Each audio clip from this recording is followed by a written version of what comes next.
Mas quem diria, amando da mesma batida, achei uma aliada pro rap, corote, risada. Nossa frequência faz nossa voz ganhar o mundo, pra nunca ser silenciada. Oi, gente, sejam muito bem-vinde, muito bem-vindo à Pesquisa Gorda, nosso bate-papo quinzenal com quem pesquisa o corpo gordo. Antes de começar o programa de hoje, eu quero muito agradecer a todo mundo que parou um tempinho para assistir a nossa estreia, que foi com a maravilhosa da Jussara Belchior, uma bailarina gorda, e que ela arrasou como nossa primeira entrevistada. Muito obrigada mesmo. Foi muito interessante, a live também foi legal, a gente se emociona em saber que a gente está conseguindo colocar em prática um sonho. Malu, realmente foi muito bacana, né? Então, oi para você aí também. A gente vê os projetos saindo do plano das ideias e se materializando mesmo que virtualmente, né? Ter encontrado uma parceira, fazer o negócio acontecer, é mesmo muito legal, e ainda mais do lado de quem, tipo, a gente admira, a gente gosta, a gente quer bem, né? Isso é muito legal. E aí hoje, né, que a gente vem para o segundo programa, para a segunda pesquisa gorda, especialmente interessante e feliz, assim, que a gente esteja aqui com uma mulher que talvez tenha sido ela que tenha colocado a pulga da gordofobia, assim, atrás da minha orelha, né? A gente está aqui com a também maravilhosa Jéssica Balbino. Oi, gente, um prazer estar aqui. Obrigada pelo convite, Agnes. Obrigada, Malu. Obrigada a todo mundo que assiste. Eu quero parabenizar pela estreia do programa. Eu acho que demorou para ter um programa assim. Eu assisti o primeiro com a Jussara Belchior e eu amei, assim. Eu vi, revi, porque acho fundamental, acho muito importante. Eu estou muito feliz, eu estou muito satisfeita de saber que vocês estão à frente de um projeto assim. E mais ainda, orgulhosa de ter sido convidada, e agora com muito medo dessa frase da Agnes aí, que eu botei uma pulga atrás da orelha, eu não quero ser responsável por isso. É uma responsabilidade boa, uma responsabilidade boa. A gente vai falar dessa história aí. Eu quero agradecer muito, né? É um orgulho para mim, uma honra ter minha irmã, minha broda, minha linda, que eu amo pra cacete, aqui na nossa segunda pesquisa gorda, né? Conhecer mais ainda o seu trabalho. Pra gente é uma honra. Obrigada por ter aceitado, por apoiar. Obrigada pela caminhada. Eu que agradeço, eu fico muito contente de ter pares com quem eu posso caminhar e com quem a gente pode levar a discussão para dentro da academia, fazendo valer os nossos estudos, as nossas pesquisas, despatologizando a questão das pessoas gordas e devolver isso para o público em geral de uma forma acessível. Eu fico muito contente com esse percurso, então obrigada por vocês fazerem parte dele e me deixarem fazer parte também. Muito legal, mas não é só de amor, além de ter, apesar de ter muito, não é só de amor que vive essa nossa discussão, né? A Jéssica, né, para quem não conhece, tá tendo o primeiro contato, ela é jornalista e, enfim, acredita que pode transformar o mundo através das narrativas, né? Criadora e editora do Margens, um projeto que difunde conteúdo sobre mulheres periféricas na escrita. Ela também é curadora de eventos literários em todo o país. Autora dos livros Hip Hop, A Cultura Marginal e Traficando Conhecimento, e Gasolina e Fósforo, Meu Corpo em Chamas. Jéssica é militante antigordofobia e colunista nos sites Puta Peita e Histeria. A gente esqueceu de alguma coisa? Não, tá tudo bem, tô contemplada com essa apresentação, é muita coisa mesmo. Ai, Jéssica, é muita coisa, é parecida, a gente é parecida nisso, né? A gente é muita coisa, tudo misturado, explode. E eu vou começar aí fazendo as perguntas por uma coisa que eu me identifico muito, gosto muito, mas eu quero ouvir de você. Você sempre fala de transformar o mundo através das narrativas, inclusive nas suas bios, sempre que você vai fazer uma campanha, você usa isso, eu acho isso muito legal. E eu queria que você explicasse em primeira pessoa o que significa dizer isso, o que significa trabalhar com narrativas e, mais ainda, o que significa transformar o mundo, então, através delas. Eu acho que o mundo ele é marcado pelas narrativas dominantes. Então, quando a gente pega historicamente, a gente tem uma narrativa contada por um homem que é branco e que é padronizado e que é eurocentrado. E quando essa narrativa ela nos é imposta, então desde o tempo que a gente estudava, a gente não tem diversidade do pensamento, a gente não tem diversidade das histórias. A Chimamanda Adichie, que é uma escritora nigeriana, ela fala sobre isso, ela fala sobre o perigo da história única. E isso me coloca muito para pensar o quanto a gente precisa tomar as rédeas da nossa narrativa. E aí eu falo isso não só academicamente, acho que a gente precisa dominar o que a gente quer contar. A gente tem muito a contar, a gente tem muito a dizer, e existem infinitas formas de fazer isso. No meu caso, eu faço isso escrevendo, mas tem quem faça isso rimando, tem quem faça isso através de histórias orais, tem quem faça isso pichando muro, tem quem faça isso de infinitas maneiras, através da moda, através da arquitetura. Eu acho que todo tipo de narrativa, tudo que conta uma história e perpetua um ponto de vista, ou seja ele unilateral, ou seja ele múltiplo, é um jeito de se imprimir, de se inserir na história. No entanto, a gente vem só consumindo o que estão impondo pra gente e não toma as rédeas dessa narrativa, não conta a própria história, né? Tem uma frase que eu gosto muito que fala: se a história é nossa, então deixa que nós escreve, deixa que a gente escreve. Então, se eu tenho a minha história, se eu tenho meu ponto de vista, deixa que eu escreva essa história, assim como a Malu fez com a tese dela, assim como eu venho tentando fazer ao longo da vida com todos os trabalhos que eu me envolvo. E acho que por isso eu me tornei jornalista, porque era um jeito de estar do outro lado dessa cadeia de quem está de fato produzindo narrativas. É claro que é mais complexo do que isso, né? Muitas vezes você está refém ali do veículo que você trabalha, do valor da empresa e não do valor da imprensa, né? Então você tem uma liberdade que é também muito tolhida, muito castrada, e por isso eu crio as minhas próprias plataformas e tento fazer a minha voz chegar ao máximo de pessoas possível. E isso a partir do lugar de uma mulher que é gorda, de uma mulher que é periférica, de uma mulher que tenta contar, então, essa narrativa, porque eu cansei de não ser representada em outras narrativas. E aí, trazendo para a pesquisa gorda, trazendo para o corpo gordo, a gente é zero representada midiaticamente, historicamente, e tudo que tem de representação, existe uma tentativa muito grande de silenciar, de apagar, de romper com isso e trazer uma hegemonia que é branca, magra e eurocentrada. E eu gosto de tentar trabalhar com a hegemonia que é gordocentrada, que é periférica, que é miscigenada. Arrasou, tá? Acabou agora a entrevista, né, Agnes? Vamos para outra pessoa. Tudo a ver isso que você falou, cara. Tudo a ver o que você falou. É muito nossa cara. É muito pesquisa gorda. E é isso mesmo. Obrigada por você estar aqui. Obrigada. Né? Exatamente. Muito, As metodologias que a gente trabalha, metodologias, epistemologias, enfim. Jéssica, quando eu te conheci, acho que a maior parte das pessoas também, enfim, foi no episódio da pichação gorda, né? Jéssica gorda. Para quem não sabe, a Jéssica um belo dia saiu, ou estava chegando, não sei, em casa, e viu que o muro da casa dela estava pichado com Jéssica gorda. Eu até sabia, assim, que existia um preconceito, um tratamento diferente para o corpo gordo, né? Mas eu não me dava conta da dimensão desses elementos, e aquilo me tocou muito, porque quantas pessoas já me xingaram, né? Enfim, aqui as aspas no vídeo dá pra gente mostrar, já me xingaram de gorda sem que nem me conhecessem na rua, na escola, enfim, sua gorda, aquela gorda. Eu me identifiquei muito com aquilo, mas a sua reação para mim foi a mais incrível, né? Porque você, quando eu fui ler as matérias e fui entender, saber mais sobre o que estava acontecendo, você falou assim, tá certo, tá errado, eu sou gorda, não sou, então, tipo,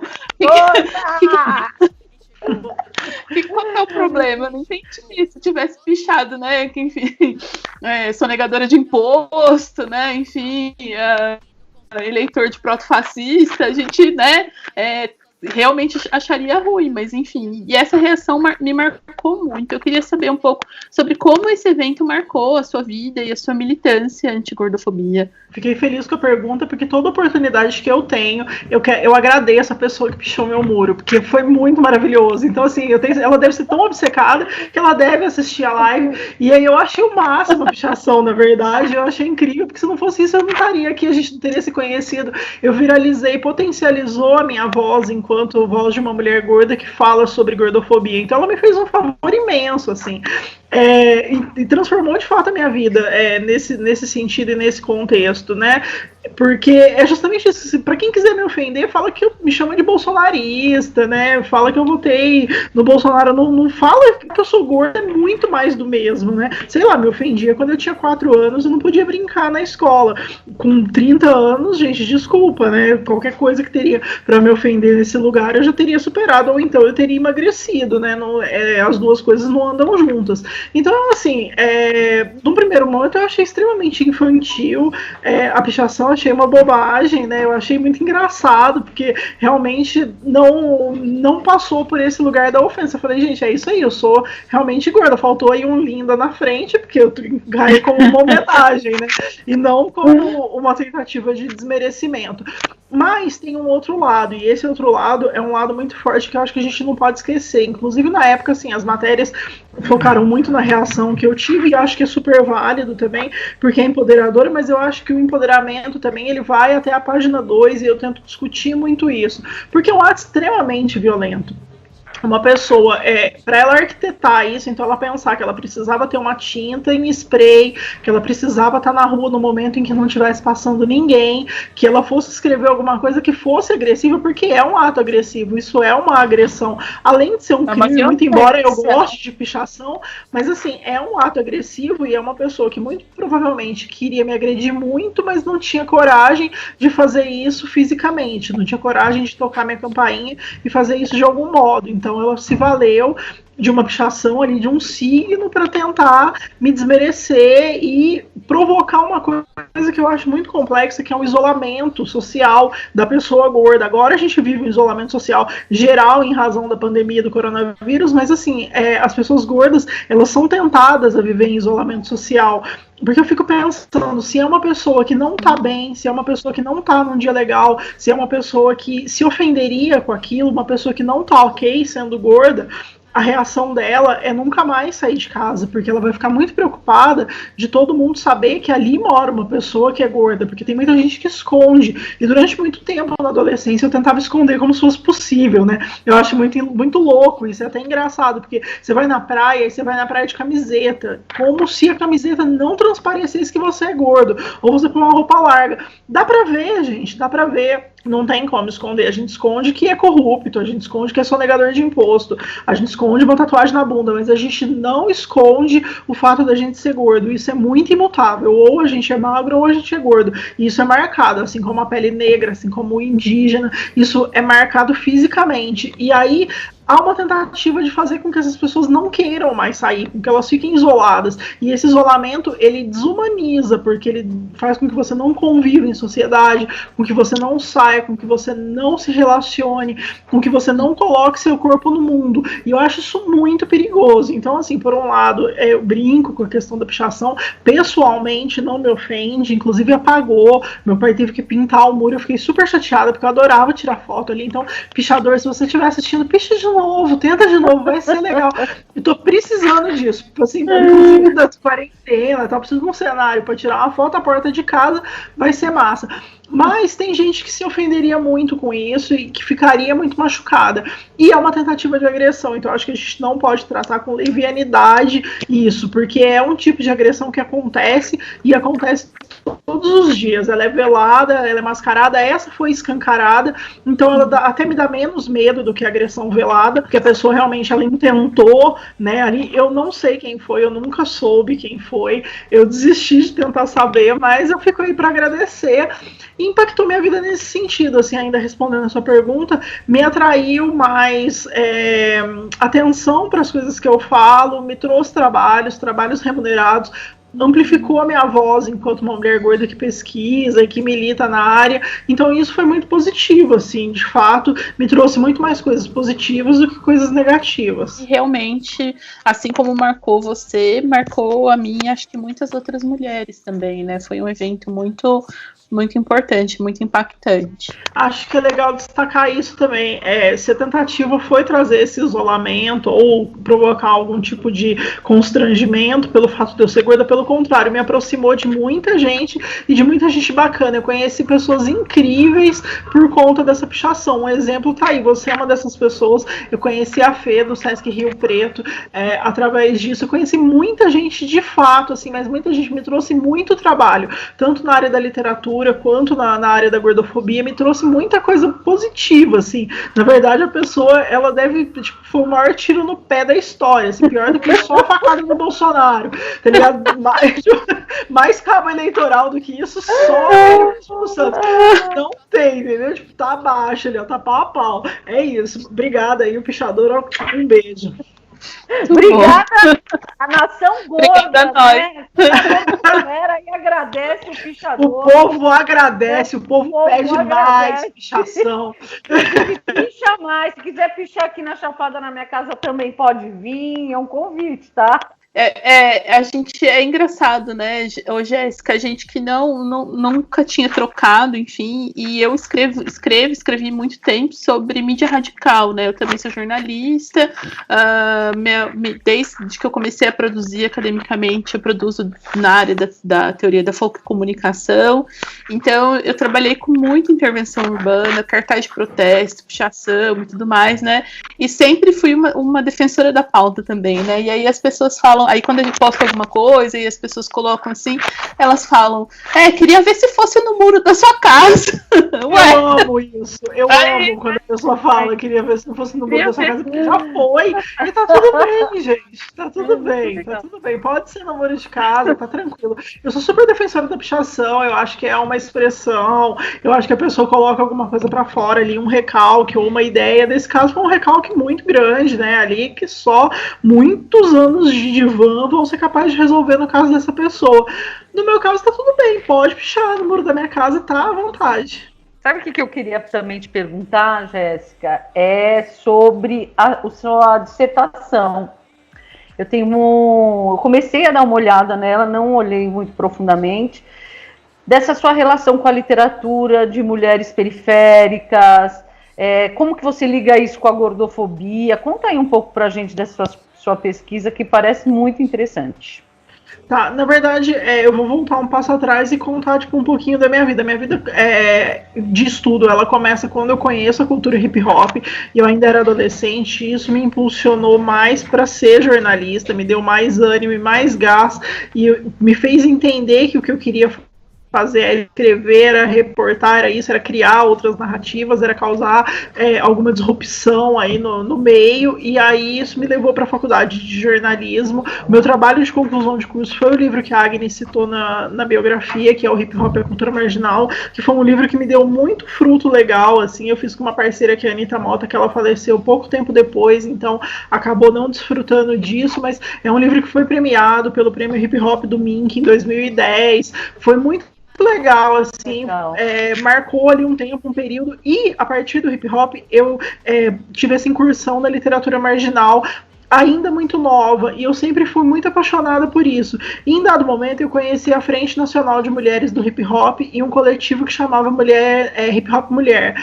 E esses dois coletivos, eles tratavam da presença feminina. Foi ali o meu contato com o feminismo. Só que assim, eu já era adulta, isso foi em 2009, até então assim, eu não tinha, ainda não estava ligada nessa pauta. Paralelo a isso, eu comecei a entender um pouco de modelos gordas, ver alguma coisa de modelos internacionais na internet e entender que era possível ser gorda e tá tudo bem. Então, meio que foi acontecendo junto, e aí quando isso se encontrou, eu comecei a pensar mais sobre esse viés do feminismo, mas a partir do hip hop. E aí, como eu gostava mais de literatura, assim, eu tinha mais afinidade até pela questão da escrita e tudo mais, eu comecei a tentar entender como é que as mulheres se manifestavam dentro da literatura marginal, e aí eu fui entendendo que tinham mais as publicações vinham crescendo, a presença das mulheres era maior, porque em 2007 eu participei de uma antologia e aí tinha, eu não lembro, acho que eram 13 pessoas, e eram 11 homens e 2 mulheres, uma era eu e uma era do Rio Grande do Sul. No lançamento fui só eu, então assim, a foto, ela é o retrato da discrepância e da falta de representatividade, né? E aquilo pra mim era muito louco, mas eu não conseguia nem nomear ainda, tipo, eu tava ali e tava sozinha, né? Cadê outras mulheres? Eu não tinha muito com quem trocar, e eu fui encontrando, enfim, fui conhecendo as mulheres que vieram antes e entendendo desse movimento. E eu sempre quis pesquisar literatura marginal no mestrado. Quando eu ingressei no mestrado, eu passei em 2013 e comecei em 2014. Na primeira conversa com a minha orientadora, minha pesquisa não era essa, era para falar sobre a literatura marginal como crônica do cotidiano nas periferias. E aí, quando eu conversei com ela, eu falei sobre essa questão das mulheres. E aí ela falou, mas por que você não pesquisa isso? Aí eu fiquei meio bugada, porque era na comunicação e tal, e eu, tipo, era zero acadêmica. Daí eu falei, mas pode? Ela falou, não, você deve pesquisar isso, eu já devia estar pesquisando, vamos pesquisar.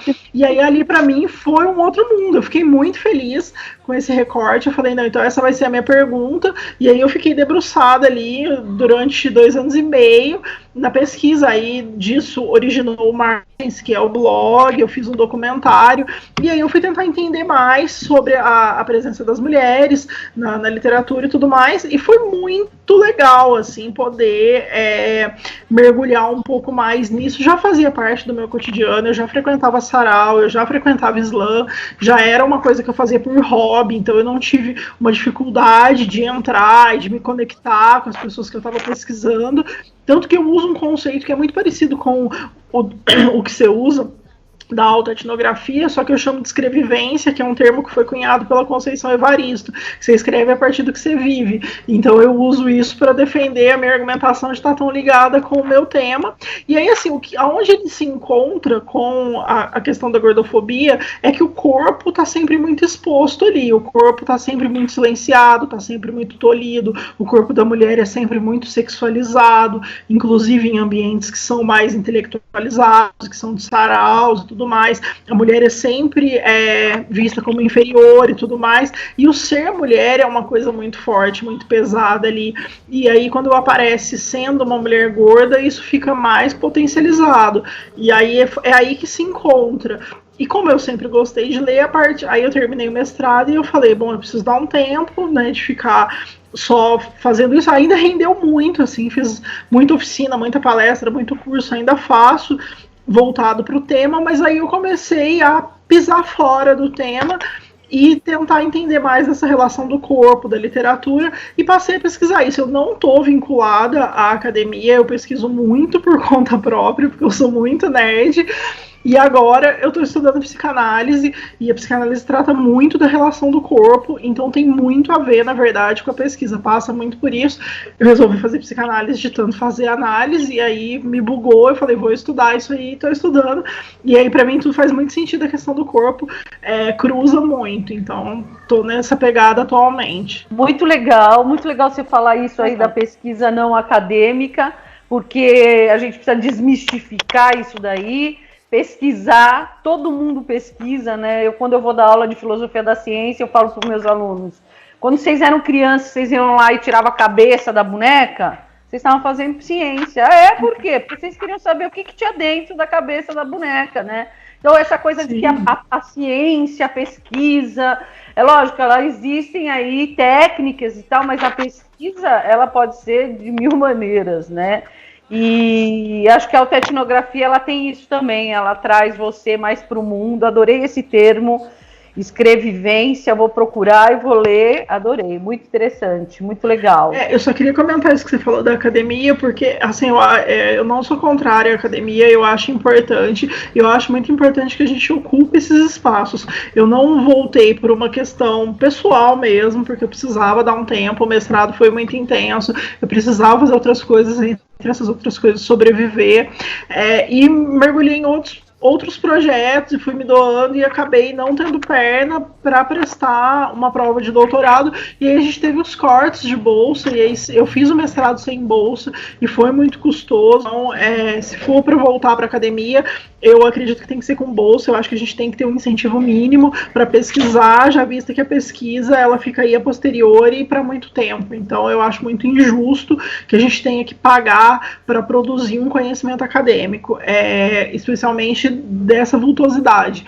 Então, eu não voltei por isso, mas eu acho super importante que a gente esteja na academia. Eu acho que a pesquisa é importante, e é importante por quê? Porque a gente estando nesses espaços, a gente consegue validar e questionar academicamente coisas que estão postas, como, por exemplo, a máxima de que toda pessoa gorda é doente. Eu quero morrer quando eu escuto isso. A gente já tem alguns argumentos que rebatem, mas eles ainda são parcos perto do tanto de argumentação que a gente tem que depõe contra, ou seja, que reforça o estereótipo de que toda pessoa gorda é doente. Então eu acho que a gente tem que produzir esse conhecimento academicamente, inclusive, a gente tem que dar esse salto, a gente tem que falar dos nossos corpos e tem que ocupar esses espaços com os nossos corpos, sair do casulo, sair do isolamento social que é imposto pela gordofobia e estar nesses espaços. Então eu pretendo voltar, sim.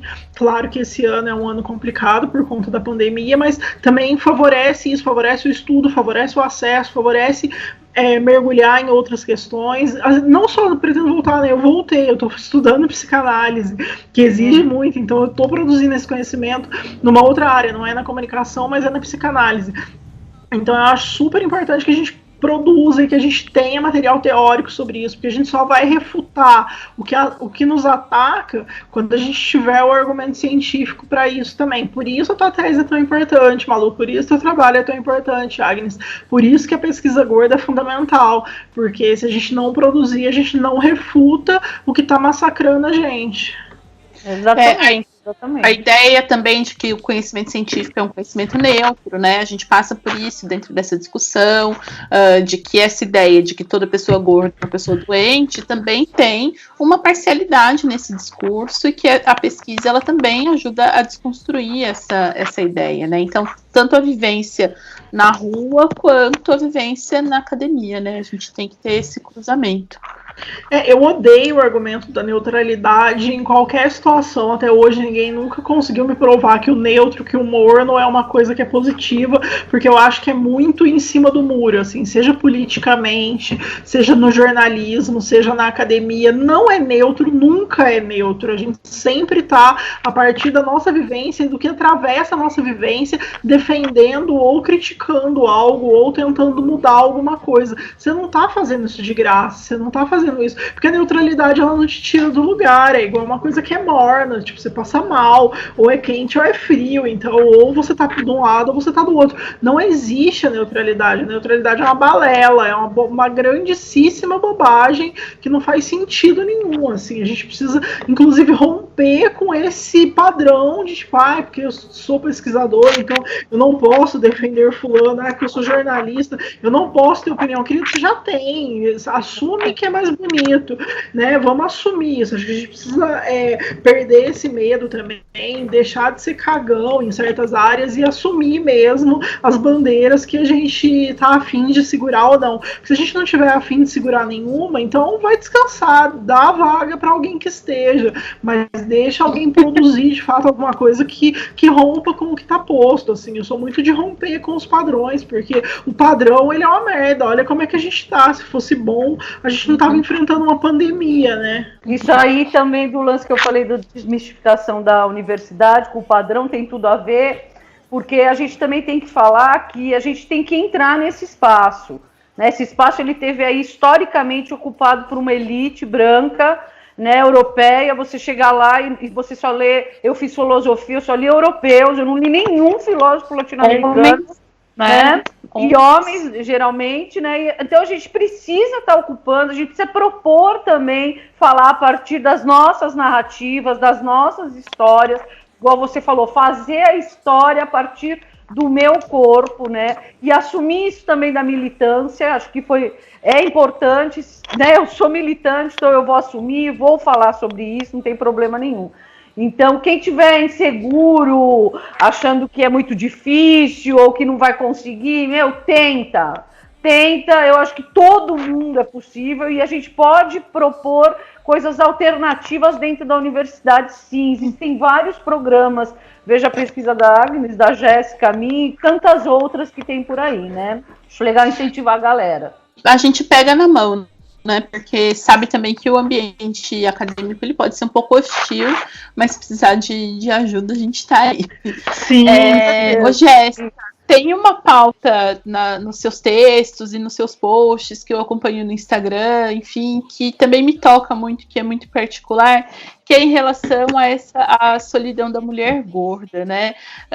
Não só esse isolamento social, enfim, que a gente já vive, esse medo de sair de casa, ou esse de tentar se cobrir, enfim. Hoje eu tô de preto porque, enfim, eu gosto, não é porque eu sou gorda. Eu tô com a minha blusa nova, eu te como uma gorda. Aê! Tirei a roupa na live. De sutiã. Eu arrumei para tirar a roupa na live. Eu sabia que eu não ia chegar com a roupa nessa live. Você viu que eu fui levantando aqui, toda, tipo, eu fiz um striptease aqui nesse bate-papo. Desculpa quem tá assistindo. Os nudes vocês podem ver no Instagram, @JessicaBalbina_. Mentira, verdade, tá lá. Não, verdade, mas fala, Agnes, perdão. Mas tem a ver com isso, né?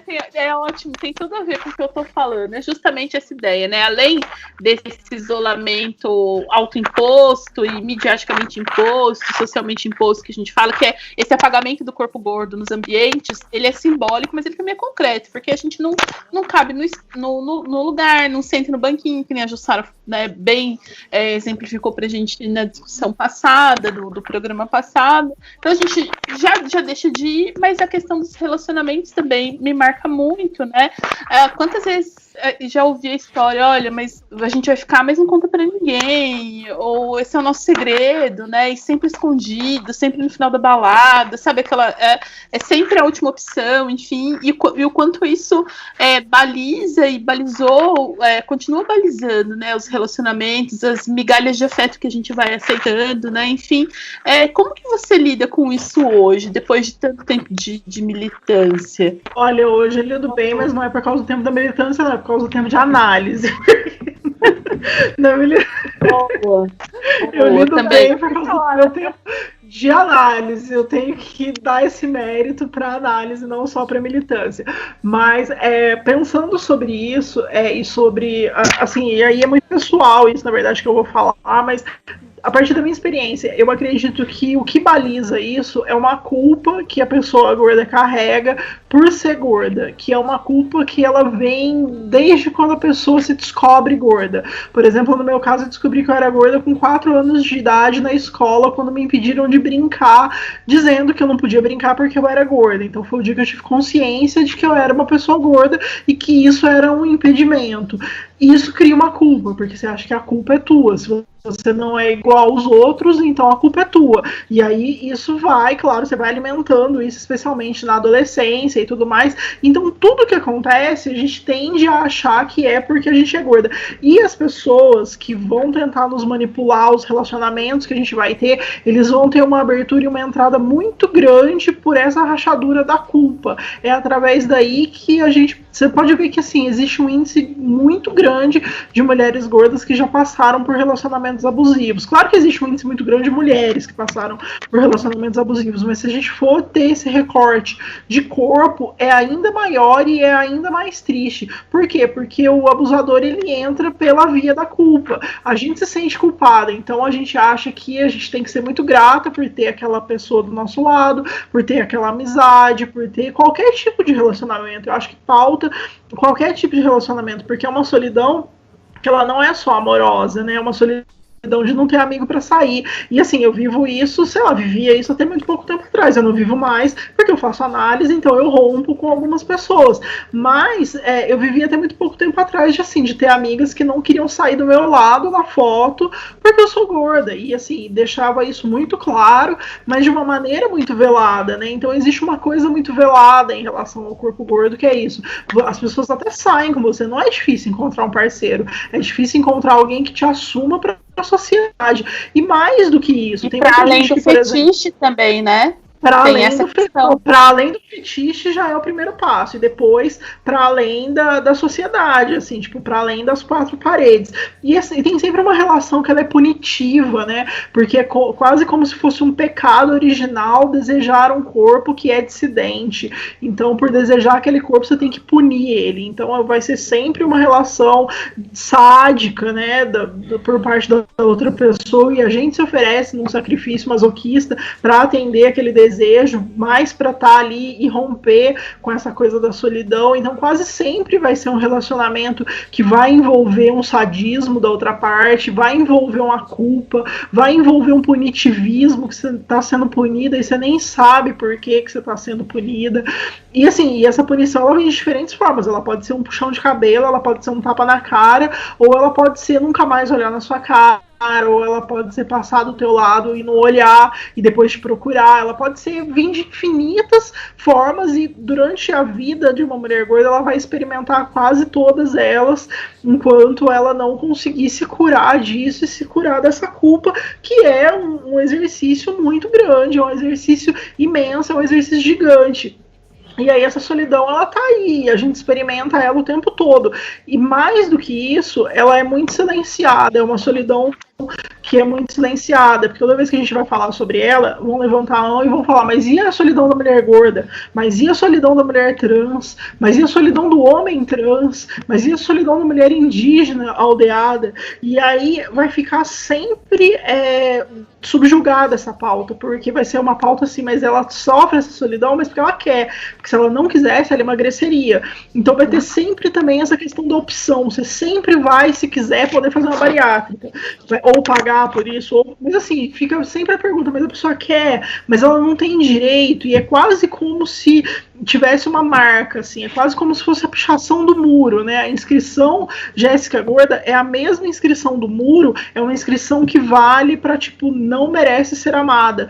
Porque é isso que a pessoa está tentando dizer também, por exemplo, quando picha o muro, quando não tira a foto com você, quando não te assume, é como se você não merecesse ser amado. Então tem um mecanismo que é da gente, mas tem um mecanismo que é do outro, e esse mecanismo que é do outro, eu ainda não consegui entender, mas para mim é um beco sem saída, assim, por mais análise que eu faça, é uma pauta que eu ainda não consegui superar, porque não importa o tamanho do meu cropped, não importa o quanto eu me acho bonita, não importa quantos biquínis lindos eu tenha nas praias do Caribe, e o quão bem sucedida eu seja, e o quanto amigas lindas eu tenho, e o quanto de parceiros sexuais eu tenho ao longo da minha vida, nada disso impede o olhar do outro sobre o meu corpo me dizendo que eu não mereço existir. Nada impede a desumanização, uma pessoa que joga uma pedra na outra gratuitamente na rua porque ela é gorda. E quando eu falo de solidão é disso que eu tô falando, porque a vontade que a gente tem é de se isolar, ao mesmo tempo que ela ebule com a vontade de sair para o mundo e de gritar que você tem que existir e de tacar fogo em tudo. E por isso que eu brinco muito com esse lance do gasolina e fósforo, porque a minha vontade é tacar fogo em tudo, começando por Brasília, claro, mas essa vontade de botar para queimar, porque a gente está queimando há muito tempo e ninguém está percebendo, né? As pessoas, pelo contrário, elas estão rindo, apontando, se divertindo com isso como um espetáculo e dizendo que a gente merece ser solitária porque a gente tem um corpo gordo. Você sabe, Jéssica, isso aí que você está falando, na minha tese eu tento explicar isso através do estigma do Goffman, sabe? Quando ele vai falar, inclusive, dessa culpa, da gente se sentir culpado por ser gordo, então a gente acreditar que a gente merece ser punido. Eu passei muito tempo da minha vida achando que eu merecia ser punida porque eu não conseguia emagrecer, tinha alguma coisa de errado comigo e não com o abusador, né, com o opressor. Então é bem interessante esse livro aí do estigma, mudou minha visão da gordofobia. Por isso que eu fico sempre falando, eu sou a chata, né? A gordofobia é um estigma estrutural, institucionalizado, cultural, ele vai estar em todos os lugares, fudeu. Porque é meio isso mesmo, sabe? É algo muito profundo. Quando a gente leva para o lado do estigma, é muito profundo. Eu acho que a Agnes travou de novo. Eu acho que sim. Eu tenho uma consideração para fazer. Voltou? Agnes? Tô aqui. Tô aqui. Eu vou fazer então a consideração em cima disso que a Malu falou sobre a questão do estigma, porque é bem isso. Acho que quando eu falo do beco sem saída, eu tô falando justamente sobre o estigma, porque é uma coisa que é impossível. Não existe análise no mundo, terapia, massagem tântrica, cura xamânica, chá verde, que dê conta do olhar do outro que vai te atravessar e que vai te atacar, porque não é só o olhar, não é só a visão do outro sobre você, é a desumanização que essa institucionalização da gordofobia produz na pessoa que é gorda, e não tem remédio para isso. O remédio é quebrar a estrutura, assim como o patriarcado é quebrar, assim, o remédio pro feminismo é destruir o patriarcado. Não tem como remediar, não existe discutir masculinidade tóxica, existe botar fogo em tudo, assim como a questão da gordofobia, não existe queimar tudo, existe ter uma atitude radical, e aí acho que a Agnes vai entender mais disso, porque ela pesquisa mídia radical muito mais do que eu, né? Processo também nos mídias, né? Um dos exemplos das narrativas midiáticas que eu trabalho é aquele O Amor é Cego, com a Gwyneth Paltrow e o Jack Black. E aquele filme é absurdamente doloroso de assistir, o quanto tem uma paridade com isso que a gente está falando, né? Então o cara gosta da menina, ela é incrível, ela é, nossa, gente boa e tal, mas ele não pode assumir porque ela é gorda, né? Enfim, e ele foge dela, não atende as ligações e tudo mais. Então, o quanto a nossa história também, isso que a gente vive, também é visto como entretenimento, né? Como que isso é alimentado, para fazer um trocadilho também, né? Como a sociedade também se alimenta da nossa tristeza, do nosso sofrimento, da nossa dor, né? Acho que esse negócio radical também que você falou, Jéssica, eu conversei isso na minha defesa e com a banca, né? E uma das professoras que estavam lá na banca falou uma coisa muito legal para mim. Ela falou assim: olha, eu fui lendo, primeiro eu chorei, porque eu falei como eu sou gordofóbica, depois foi me dando uma raiva, um ódio de tudo, e falando como é que pode a sociedade tratar as pessoas assim. E no final eu falei, não, a gente tem que fazer algo muito radical. Eu vou começar a seguir a Malu, eu vou pensar em alguma coisa para propor. E ela falou assim: Malu, eu imaginava uma coisa muito radical, só que em 2 meses eu seguindo seu Instagram, eu parei de seguir todas as fitness. Eu mudei o meu feed, eu mudei a minha maneira de ver, comecei a ver tantas mulheres gordas, lindas, repensar em algumas frases que você coloca lá. Aí comecei a seguir outras gordas que também escrevem sobre isso. Então, assim, às vezes a gente acha que o que a gente está fazendo não é radical, que era o meu caso ali, eu estava achando que eu estava fazendo o basicão. Muitas vezes eu até entrava em crise pensando, puta, tô fazendo isso. E aí a mulher vira e me fala uma coisa dessa, eu falei, nossa, mas foi tão radical. Ela, pra mim mudou meu paradigma sobre o corpo, né? Então é muito interessante pensar isso, né? Acho que sim, eu acho que soa como radical a partir do momento que você coloca isso muito logo na abertura do teu projeto, que é a questão do como pode, né? Soa como radical você poder existir e não tentar emagrecer, né? A Lorena Otero, que é uma escritora, quando eu entrevistei ela falou uma coisa muito interessante, que vem de um TED que ela assistiu, eu esqueci o nome da mulher que faz o TED, mas ela fala que um corpo gordo que não se desculpa enlouquece as pessoas. E é exatamente isso, porque é você subverter toda a lógica. Você não tá pedindo desculpa, você não tá pedindo licença, você não tá se colocando a serviço do riso, como o caso do filme que a Agnes citou, que eu acho que é um filme horrível, assim, eu acho que ele é extremamente doloroso, ele machuca muitas pessoas gordas. Hoje eu escrevi sobre os memes da quarentena, porque é muito real, as pessoas elas têm mais medo de ser gorda do que de morrer, e isso é um fato, isso tá posto. E aí existe uma outra coisa que, assim, hoje tá muito na moda ser desconstruído desconstruídicos, né? Então a pessoa, ela quer ser muito desconstruídica, ela fala inclusive com X no final das falas, que é para mostrar que ela é muito inclusiva. E aí ela quer, tipo, ela quer abarcar as pessoas trans, ela quer abarcar as pessoas negras, ela quer dar a mão para as pessoas gordas, mas ninguém está disposto a abrir mão do próprio privilégio e das próprias crenças. Então, se você pegar um exemplo mais clássico, tipo, pode ser um cara que, o exemplo do filme, o cara que gosta da mina que é gorda, porque ela é legal, porque ela é divertida, porque ela é inteligente, porque ela é interessante, porque ela é bonita, mas ela é gorda. Dificilmente esse cara na vida real ele vai assumir essa mina. Dificilmente vai ter um plot twist que vai acontecer alguma coisa, a menos que ela fique magra, que já é o plot twist mais gasto do cinema e da história do entretenimento envolvendo pessoas gordas. Essa pessoa ela nunca vai olhar e falar, nossa, será que eu deixo de ficar com a minha pessoa ali que é uma Barbie posta, mas que eu não tenho identificação nenhuma, mas a sociedade aceita, ou eu fico com aquela pessoa que é gorda e que eu tenho super identificação, mas eu vou ter que enfrentar a sociedade. As pessoas não estão dispostas nem a enfrentar pelo próprio sonho, quanto mais pelo corpo do outro, né? Então isso não vai acontecer. A pessoa nunca vai dar o privilégio para a pessoa gorda, ela nunca vai falar, nossa, não tem lugar aqui para as pessoas gordas, deixa eu deixar um espaço maior aqui nesse banco para minha amiga gorda sentar, deixa eu pensar se a camiseta que eu faço cabe na minha amiga gorda, a frase feminista dá para ela vestir. Deixa eu pensar, se nada é pensado e ninguém está disposto a pensar, porque pensar sobre isso envolve abrir mão dos próprios privilégios. E ninguém quer abrir mão dos próprios privilégios. E isso é um fato, assim. Encarar isso é doloroso, mas é libertador também, porque a gente entende que as pessoas não estão dispostas, de fato, a mudar. Quem está disposto vai correr atrás, vai ler, vai se informar, vai tentar ser melhor.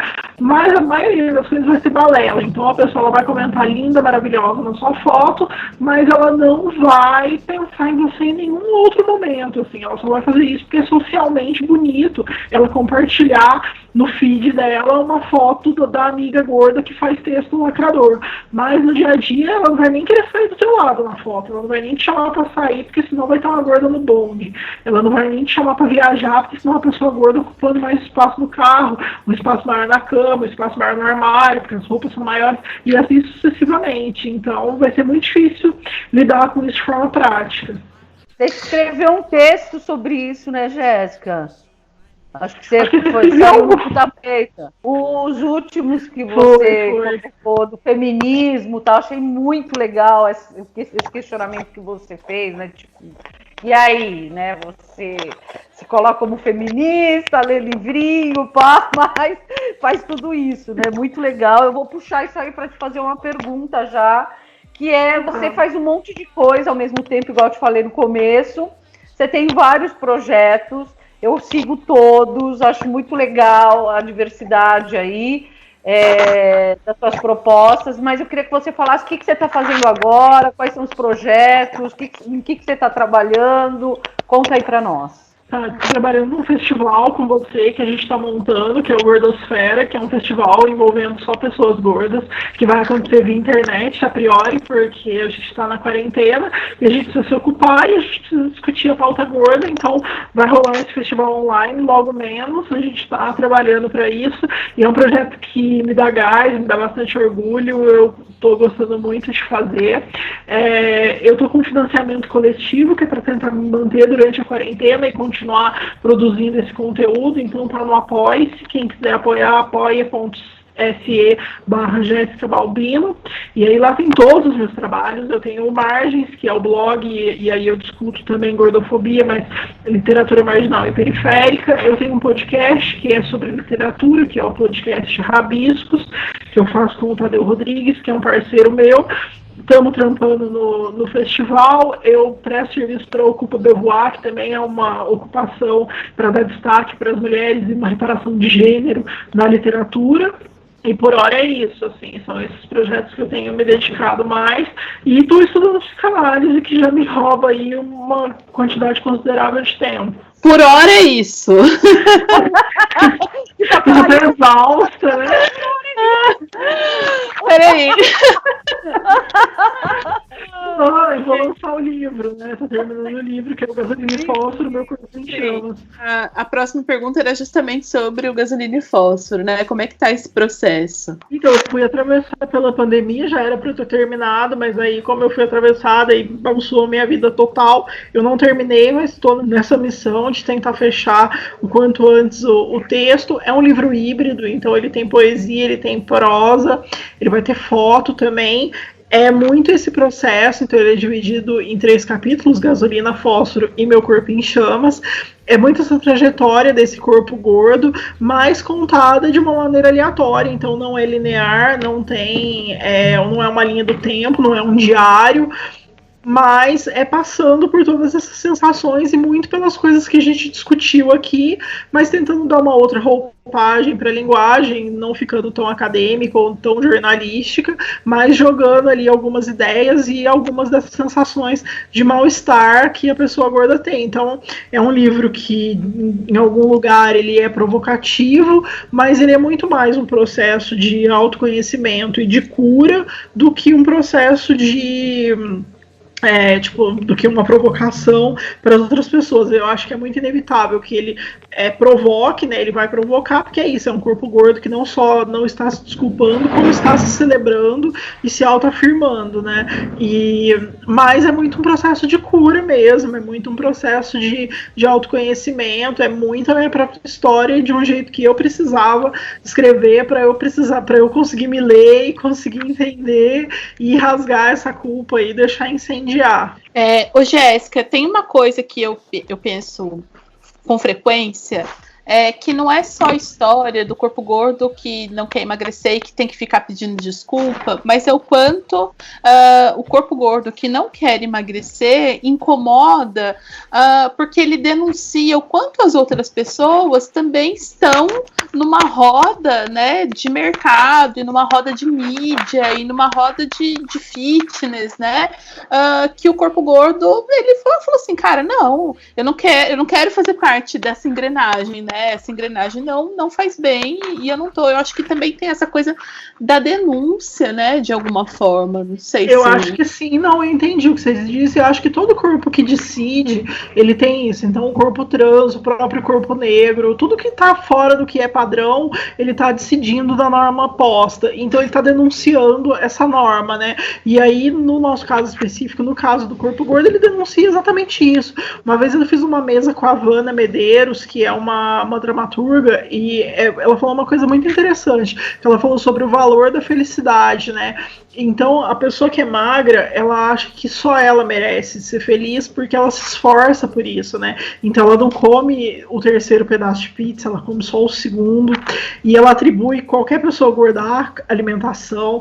Ela faz crossfit 7 dias por semana, então ela acorda às 5:30 da manhã para fazer seu crossfit. Ela malha em casa todo o tempo que ela tem, ela toma chá verde, ela come linhaça, e a vida toda dela é pautada para ter um corpo... para ter um corpo que seja minimamente aceitável pela sociedade, que seja um corpo celebrado, que seja um corpo louvado. E assim, e aí ela acha que só ela merece ser feliz, então só ela merece ter uma foto no Caribe. A pessoa do corpo gordo, não. A pessoa que é gorda, ela não merece ter nenhum emprego, ela não merece nem uma chance no mercado de trabalho, ela não merece namorar. E aí, quando esse corpo gordo é um corpo que não tá pedindo desculpa, pelo contrário, ele tá sendo feliz, então, sei lá, se eu tenho um destaque profissional que tem zero a ver com o meu corpo gordo, isso vai incomodar muito. Se tiver a ver com o corpo, vai incomodar demais. Só que ela vai falar, mas isso é um mimimi, é porque tá na moda, amanhã ou depois passa. Mas se for uma conquista profissional que tenha zero a ver com isso, vai incomodar demais, porque como assim esse corpo gordo mora dentro desse corpo uma boa profissional? Como que essa pessoa está sendo feliz? Se a pessoa tiver um relacionamento igual o caso da Malu, que eu tenho que inveja, se a pessoa tiver um marido igual... Ainda bem que você falou. Você sabe que a Jéssica é minha amiga por causa do meu marido, né? Lógico que é. Eu sou por pura amiga dela por causa da mãe dela, e ela é minha amiga por causa do meu marido. A gente por pura cobiça. É muita cobiça em cima do marido alheio. Mas assim, Eu tenho que inveja, entendeu? E aí, mas isso é muito impensável na cabeça dessas pessoas, que a pessoa gorda, ela possa ser feliz, que ela possa alcançar os mesmos status quo que a pessoa magra alcança. E para ela é mais louco ainda se a pessoa for ativa dentro do esporte. Então, se uma pessoa que caminha, uma pessoa que vai na academia, uma pessoa que faz natação, é a morte. A pessoa não consegue conceber isso. Tipo, como que a pessoa é gorda? Então ela deve vir aqui malhar e comer muito. Porque na cabeça, no imaginário, né, do coletivo, a gente tá fazendo essa live comendo, né, tem inclusive aqui uma bancada embaixo da minha mesa cheia de Big Mac, e eu vou terminar e vou comer, vou morrer, depois eu vou pedir uma pizza e vou deitar e assistir Big Brother comendo, porque é isso que funciona no imaginário. A gente não faz mais nada que não comer, né, então a gente é intelectual porque a gente é gorda. Se a gente fosse magra, a gente seria um corpo aí muito desejado, não precisaria provar nada pra ninguém, e, né, não precisaria estudar. É isso que povoa o imaginário, que não tem absolutamente nada a ver. Mas tem essa questão do lance do merecimento da felicidade, que eu acho que faz muito sentido. É como se a gente não merecesse, como se só os corpos magros merecessem, que são, na cabeça das pessoas, só estes corpos se esforçaram para ter. É muito meritocrático, né, na verdade, essa colocação, né, é meritocrático, tipo, eu mereci estar aqui, eu mereço ser feliz, eu mereço a vaga de emprego, eu mereço um relacionamento, eu mereço a viagem pro Caribe. A pessoa gorda, ela não merece, ela tem que ficar escondida, e aí quando a gente não fica e se mostra, dá o nó na cabeça da pessoa, a pessoa fica, como assim? E aí denuncia, exatamente isso, aí denuncia toda a gordofobia que ela sente, denuncia todas as questões que estão ali perpassadas, que ela faz de tudo para esconder, e o corpo gordo evidencia isso. Então todo o preconceito, tanto que ela se esforça para manter no padrão, para alimentar essa indústria, para tomar o shake da Herbalife, todos esses esforços vêm abaixo quando a gente se mostra sendo que e sendo muito ok com isso. Feliz é muito forte, né, porque em tempos de pandemia, de governo Bolsonaro e tudo mais, é muito difícil ser feliz, né, gente? A gente faz o que pode ser feliz, assim, aí também é muito ser muito curioso, né? Não tá acontecendo. Mas a gente tá aí fazendo o nosso melhor, né? Faz uma hora que a gente tá dando risada aqui, né? Tipo, falando sério. Pra você ver, difícil a gente dar risada, né? Nossa, é muito difícil. 5 segundos já começamos, né? É tudo mal amada. É tudo amargurada, mal amada, mal comida. Vai lavar a louça que tá na pia. Para de dar risada. Terapia cheia de louça. Viu, né? Gorda, feliz, gente, pelo amor de Deus. Tá fingindo, né? Que passa, gente. É fingimento, criando uma personagem. Cada dia que passa, ela ganha mais corpo. Só que é um corpo magro. Mas é aquela personagem, assim, é mentira. Eu tenho certeza que ela tá fingindo que ela é feliz. Ela não é feliz, que é impossível ser feliz com aquele corpo. É impossível ser feliz com aquele tamanho. Na minha página. Não, ela tá fingindo. É fingimento. Não existe isso. Nesse aspecto é muito interessante, né? Porque a gorda não pode ser feliz, mas um dos estereótipos da gorda é o da gorda engraçada, né? Então, não, mas engraçada ela pode ser, feliz não. Né? Porque a gente vai rir. Exatamente. Mas não exatamente. Então... ela pode fazer o outro, ela traz o gozo pro outro, mas ela mesma não pode gozar. Em todos os sentidos. Então ela pode promover o riso, mas ela não pode se divertir. Ela pode deixar os outros felizes, mas ela não pode ser feliz. Ela pode ser um objeto sexual, mas ela não pode usar. Ela só pode ser usada. E é muito nesse lugar, assim, é bem o lugar do fetiche mesmo, né? É bem o lugar da pessoa que não é humanizada, né? Eu acho que a gente falar de desumanização é muito importante, e é esse lugar de desumanizar mesmo, né? Eu sinto a mulher gorda muito desumanizada o tempo todo, assim, por mais que a gente subverta isso, mas aí também tem uma coisa que eu acho que é importante falar antes de encerrar, que dá uma exaustão muito grande, porque tem dia que você só quer existir, tem dia que você não quer precisar provar pro mundo que você merece existir, você não quer ser anulado, e essa anulação ela acontece com o olhar da pessoa que te olha antes de você entrar no elevador, ela acontece com o olhar do caixa do supermercado a hora que você vai passar a tua compra, e ela olha pro teu carrinho e pra você, pra ter certeza que você tá comprando alguma coisa que não vai te engordar, ou que você tá fingindo que você tá comendo alface, que você não come. E esse olhar, ele tá presente o tempo todo. A Malu Malu fala muito disso na tese dela, ele está presente em tudo, né? Aonde você vai, o que você vai fazer, se é na balada, se é no mercadinho, se é na academia, se é no banco, esse olhar, ele está te atravessando, as pessoas estão te diminuindo, tentando te fazer caber de todas as formas, tentando te diminuir porque você é gorda, tentando te menosprezar, então elas acham que você não é inteligente, elas acham que elas podem fazer o que quiser com você e com o seu corpo por conta do seu tamanho, né? E elas te tratam como um exagero, como algo que não merecia estar ali. E é muito cansativo, porque quando esse olhar me atravessa, por exemplo, eu tenho que reunir toda a força que eu juntei a minha vida inteira e voltar e me autoafirmar só com o olhar para dizer, não, eu mereço estar aqui, eu tô aqui porque eu mereço. Só que isso, assim, isso acontece o tempo todo quando você sai de casa, isso acontece full time, isso acontece em qualquer ambiente, então é sempre muito exaustivo, né? Então, assim, eu me sinto sempre muito cansada de ter que brigar para poder existir. E isso em todos os espaços, porque daí, sei lá, virtualmente você pode bloquear a pessoa, excluir, mas na vida não tem como, né? E aí às vezes você tá andando e toma uma cusparada acompanhada de gorda nojenta. Você faz o quê? Você denuncia para quem? Você chora na cama de quem? Você briga com quem? Você faz dieta? Como é que você faz? E é isso. Acho que a gente precisa começar a pensar sobre isso, porque daí é o que a Malu falou, é a institucionalização da gordofobia. Mas como é que a gente lida com essa institucionalização? Como é que a gente resolve isso? Eu não sei, para mim ela ainda é um beco sem saída. Eu acho que a gente tem que pensar, que é o fim da minha tese, a proposta de quem vem sofrendo isso séculos e séculos e como que ela conseguiu, inclusive as nossas histórias, porque nós somos sobreviventes, gente.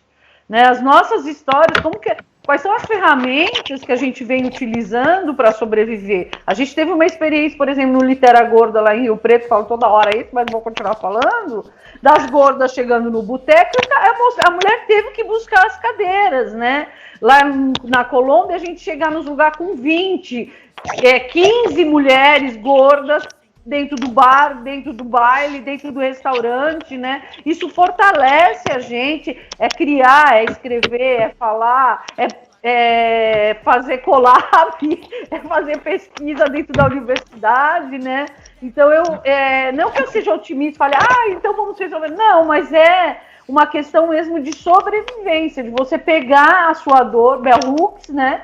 Pegar a sua dor e transformar ela criativa em alguma coisa que você queira fazer na sala de aula, na escrita, no desenho, na literatura, na poesia, aonde a gente quiser, como a gente quiser, porque a gente pode fazer isso. Reapropriação, né, da gente se reapropriar do próprio corpo, enfim, parece soar redundante, mas é isso, ele foi negado, o nosso corpo é um corpo negado, em que a gente precisa recuperá-lo, né, das nossas vivências, dos nossos espaços, das nossas experiências e até do autoconhecimento. Estamos aí tentando resistir, né, inventando essa existência, resistindo, é uma loucura. Jéssica, muito legal falar com você.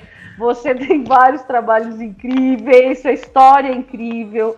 Eu sou sua fã, você tá ligada. Tem alguma coisa que você gostaria aí de falar para terminar essa nossa conversa, bate-papo, tá bom pra caramba? Eu quero só agradecer, na verdade, foi super importante, foi muito legal trocar essa ideia com vocês, poder explanar um pouco mais sobre isso, poder refletir. Acho que a gente se cura pela fala e pela repetição, então ficar aqui e poder trocar essa ideia foi muito válido, foi muito bonito, tô muito feliz, tô muito grata, tô muito contente com o projeto, desejo vida longa e eu quero voltar, e aí eu vou dar minha receita de superação, que é um coquetel Molotov cheio de ódio, que é a forma como eu uso para superar a gordofobia. Não faça em casa. Para pastel Molotov, é isso mesmo. Tá? Eu vou voltar para dar essa receita. Mas aí fica para uma próxima vez, que vocês poderem me chamar de novo, então vou deixar isso no ar. Antes da gente fazer a pergunta derradeira, né, fala um pouco da arrecadação que você está promovendo. Eu acho que é um espaço legal para a gente fazer esse merchan.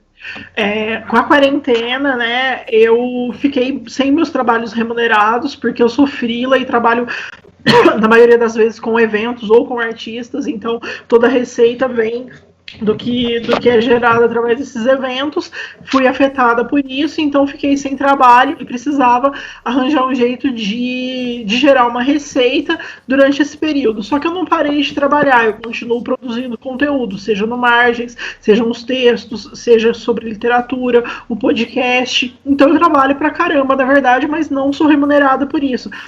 Então lancei esse financiamento. As contribuições são a partir de R$2. A ideia é que a gente trabalha com a ideia de um valor de um cafezinho, o valor de 1 litrão, dá para salvar não só a minha quarentena, mas a de outras pessoas. E aí por quê? 30% de tudo que for arrecadado vai ser destinado para remunerar outras pessoas, ou que podem ser designers, fotógrafos, artistas, pesquisadores, comunicadores, e que também ficaram sem trabalho. Então a gente pode promover coisas através de lives, pode promover pesquisa, textos, enfim, uma infinidade de coisas para remunerar essas pessoas, e aí eu sobrevivo disso, desse trabalho, desse conteúdo que eu já venho produzindo e entregando há bastante tempo, mas que não é remunerado, e posso remunerar outras pessoas. Então tá valendo, não tem um prazo, a contribuição ela é mensal, por isso a ideia do valor da contribuição pequena, mas eu acredito muito no poder da rede, eu acredito que a pandemia ela tem o seu lado extremamente negativo, mas ela vem também para ensinar muita coisa, e entre essas coisas é o real, ninguém solta a mão de ninguém, ainda que no álcool gel, mas que a gente possa segurar mesmo a mão dos outros, que a gente possa dividir um pouco do que a gente tem. Então se eu tenho 10, eu posso doar 3 e ficar com 7, não vai me onerar e eu vou estar ajudando outras pessoas. Então se a gente conseguir fazer isso circular entre a gente, porque se eu consigo uma grana que é legal, eu distribuo esses 30% e eu ainda posso ajudar outros trabalhos que são remunerados de outras pessoas que também estão passando por dificuldade. Então acho que é meio nesse sentido, meio nesse contexto. Tá no Apoie-se, o link tá na minha bio, mas é apoia.se/Jéssica Balbino, e aí lá tem todas as recompensas, tudo que a pessoa tem direito, todos os meus trabalhos, e é isso que tá rolando. Muito bom, Jéssica. É muito legal compartilhar a experiência com você, ouvir você e toda a sua sabedoria e a sua pragmática, né, para tratar desse tema. É muito legal, assim, é um espelho muito, muito bacana de se ter.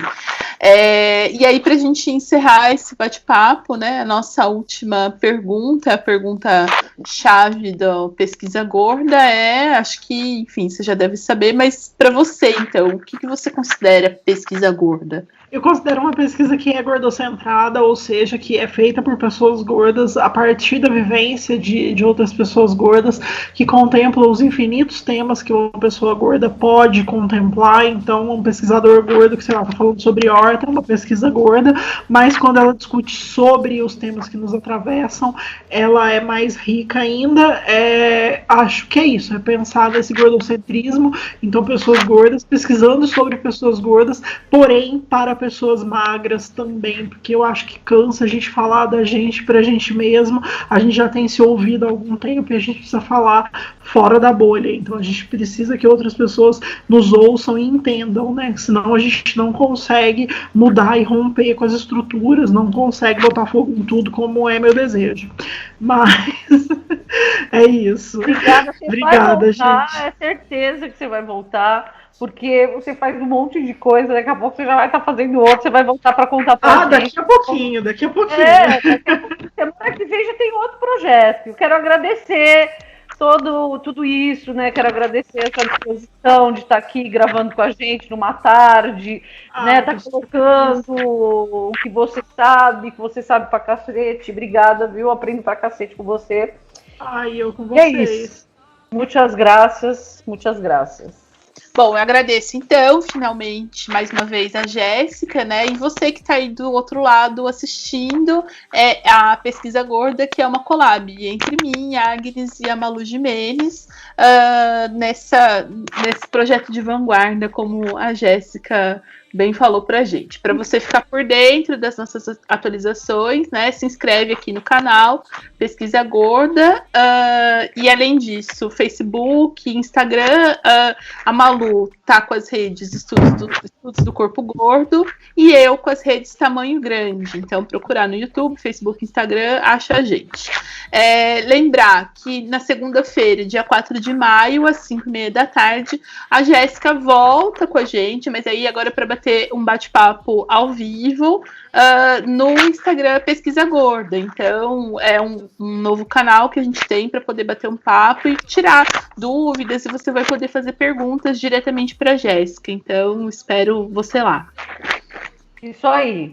E além, gente, desse vídeo, vai ter a Pesquisa Gorda também em podcast. O link vai estar aí na descrição. Eu sou apaixonada por podcast, a culpa é da Jéssica. Acho muito legal, porque às vezes você tem um monte de coisa para fazer e você não tem aquele tempo de parar e ver o vídeo. Você põe o podcast, vai fazer suas coisas. É muito dinâmico, né?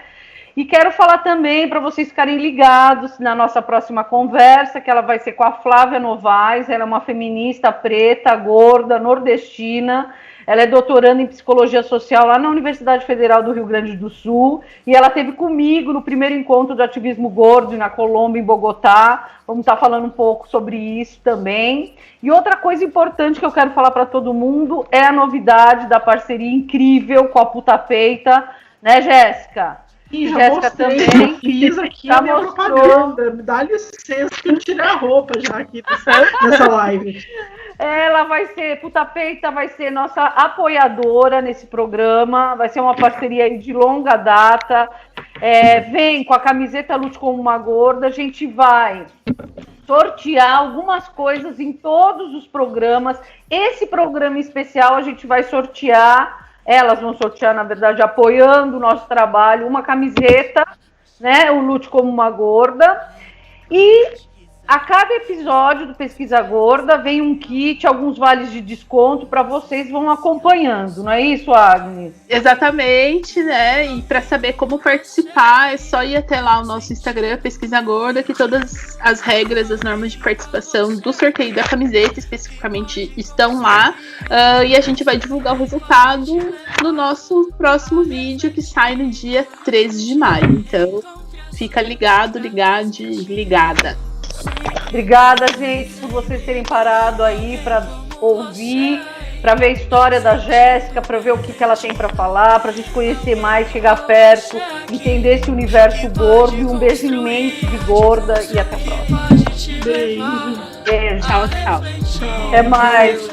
Valeu. Obrigada, Jéssica. Eu que agradeço. Beijo. Tchau, tchau. Alguém igual você aqui, que pode construir, que pode te levar a refletir. Encontre assim pra transmitir.